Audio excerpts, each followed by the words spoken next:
So why should a person with such honesty and trust and chastity, why should he lie? Let us analyze the various claims made by Orientalists and the critics of Islam against Prophet Muhammad, peace be upon him. We'll just discuss the major ones. One of the claims made by the critics of Islam is that the Prophet, he lied that he was not the author of the Qur'an and said it was Almighty God for material gains. We know that there are many men who claim to be prophets, who claim to be preachers, who claim to be saints in order to lead a luxurious life. And we have hundreds and thousands of examples in this world today also. But if we see the lifestyle of the Prophet, he led a more luxurious life before he claimed prophethood than after he claimed prophethood. He was married at the age of 25 to a rich lady by the name of Khadija, may Allah be pleased with her. And his life after claiming prophethood was unenviable. So if he did it for money, his life should be better after claiming prophethood. Like we see today, those people who claim to be prophets and saints and sages. Furthermore, we have records in several Sahih Hadith, including the Hadith narrated by An-Nawawi in Riyadh al-Salihin, Hadith number 492, that one of his wives, Hazrat Aisha, may Allah be pleased with her, she said that there were times when fire was not lit in the house for a month or two, indicating that food was not cooked for a month or two in the house. And we only survived on dates and water, and sometimes milk given by the neighbors. There are various instances, and even verses mentioned in the Quran, that the life was so simple, though he had all the power, he was the leader, he could have led the most luxurious life in the whole of Arabia. That is the reason that there was an occasion when his wives, they protested. And they said that what is the need for us to lead such a life when we can live a much comfortable life? Immediately, there was a revelation sent by Almighty God in Surah Ahzab, chapter number 33, verse number 20 and 29, where it says that, O Prophet, tell your consorts, tell your wives, if they care for the enjoyment of this world and the glitter of this world, I will set you free to enjoy this world and give you a handsome reward. But if you care for the life in the hereafter, you will be rewarded in the next life. That means the wives, they objected that why should we lead such a simple life when we can lead at least a much better life? And immediately the wahi was revealed. But naturally, the wives of the Prophet, then they asked for forgiveness, and they preferred the life in the hereafter than this world. We have the example in the Hadith of Riyadh al-Salihin, Hadith number 465 and 466, where the Bilal, may Allah be pleased with him, said that whenever the Prophet received any gifts, he never kept it for himself. Neither did he keep it for the future, and he gave it away to the poor people. And it is mentioned in this very same Quran, in Surah Baqarah, chapter number 2, verse number 79. فَوَيْلٌ لِلَّذِينَ يَكْتُبُونَ الْكِتَابَ بِأَيْدِيهِمْ ثُمَّ يَقُولُونَ هَذَا مِنْ عِنْدِ اللَّهِ لِيَشْتَرُوا بِهِ ثَمَنًا قَلِيلًا فَوَيْلٌ لَهُم مِّمَّا كَتَبَتْ أَيْدِيهِمْ وَوَيْلٌ لَهُم مِّمَّا يَكْسِبُونَ. Woe to those who write the book with their own hands and then say, this is from Allah, this is from God, to traffic with it for a miserable price. Woe to those for what the hands do write and what they gain therefrom. Now imagine if the Prophet would have lied that this book is from Almighty God, and when actually he was the author, there were high possibilities that one day he would have been exposed, and he would be cursing himself in the same book. That woe to those who write the book with their own hands and then say, this is from Allah. If he would have written the Quran and attributed to Almighty God, would have ever mentioned such a verse in the Quran? There are some critics who say that maybe the Prophet attributed the Quran, though he was the author, because he wanted fame, status, glory, as well as leadership. According to Michael H. Hart, he writes in his book, The 100 Most Influential Persons in the History of Humankind, and he analyzes all the human beings from Adam, peace be upon him, till the present time. And undisputedly, he puts Prophet Muhammad, peace be upon him, as number one, as being the most influential person in the history of humankind. So if he wanted to become a leader, he didn't have to claim that the Quran was from God, if he actually was the author.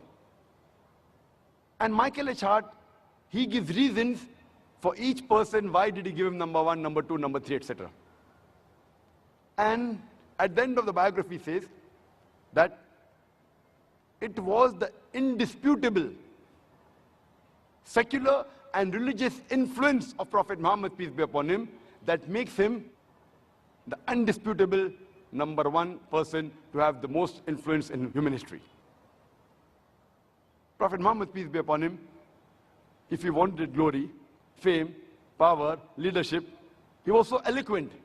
He had all the qualities. He did not have to falsely attribute the Quran to Almighty God. He had all the abilities. And if we analyze logically, any person who wants power, glory, leadership, fame, status, along with him is attached good food, fancy clothes, magnificent places, monumental palaces, guards, etc. But if we see the lifestyle of Prophet Muhammad, peace be upon him, he mended his own clothes, he repaired his own shoes, he milked the goat, and he did his own household work. He sat on the floor and ate. When he went to the marketplace, he didn't have any colorful guards. He was an example of simplicity and humbleness. And anyone who invited him, even the poor people, he used to accept their invitation and he used to eat whatever was served to him.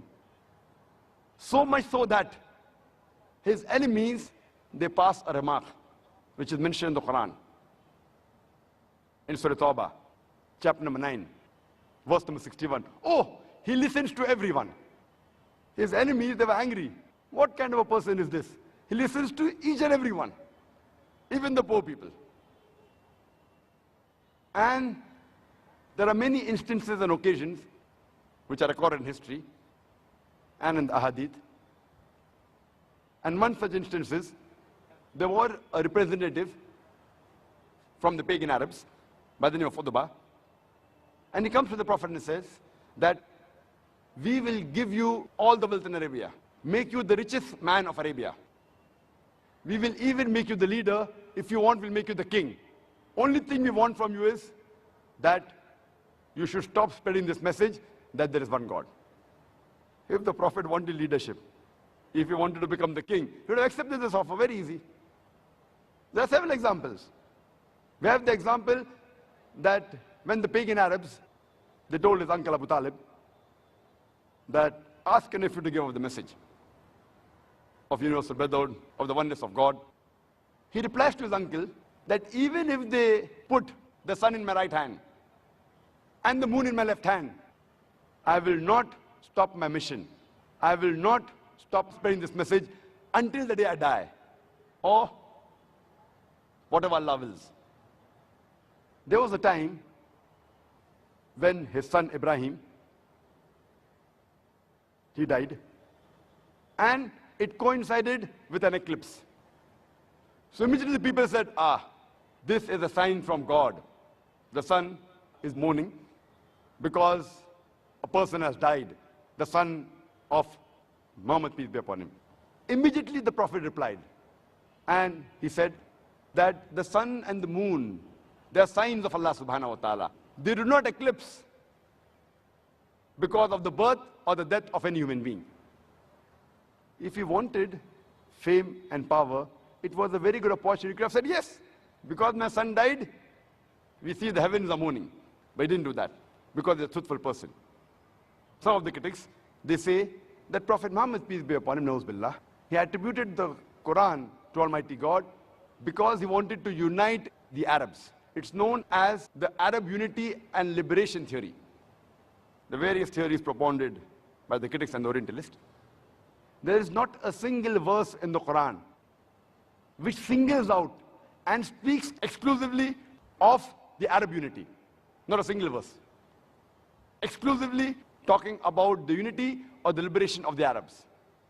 The Quran has the concept of ummah. That's the nation of the whole humankind.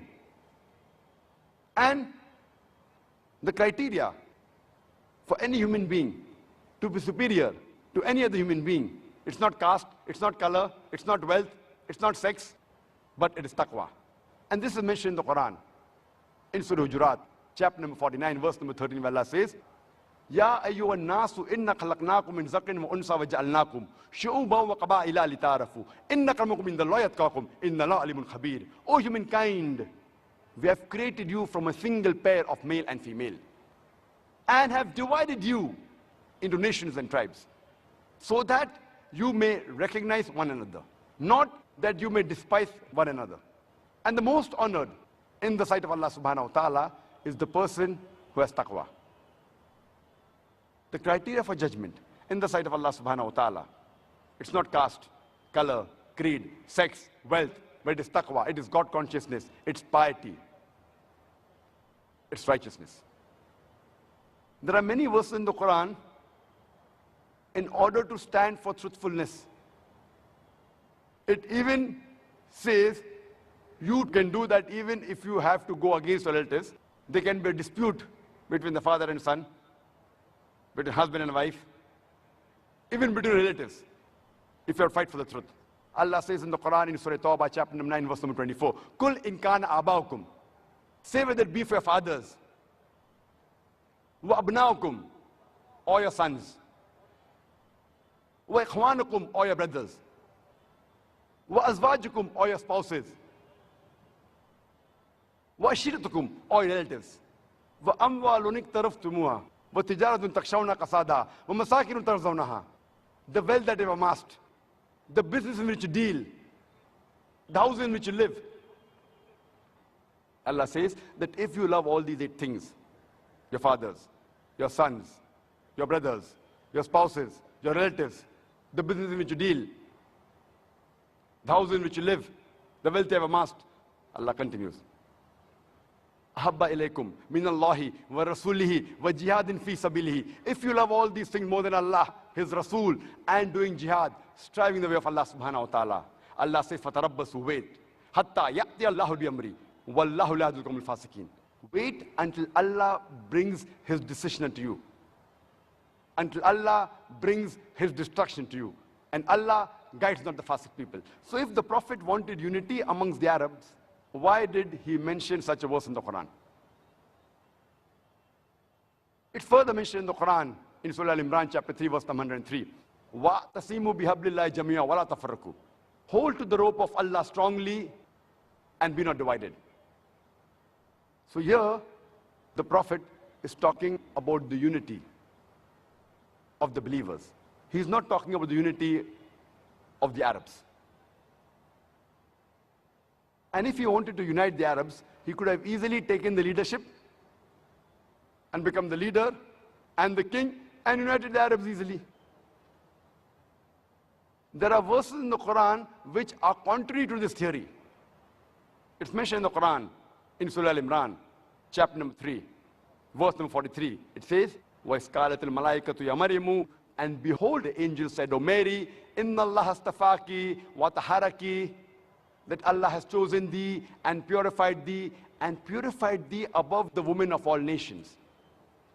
Imagine the Quran says that Mary, the mother of Jesus, peace be upon him, who was a Jewess, She is chosen as the woman above all the women in the world.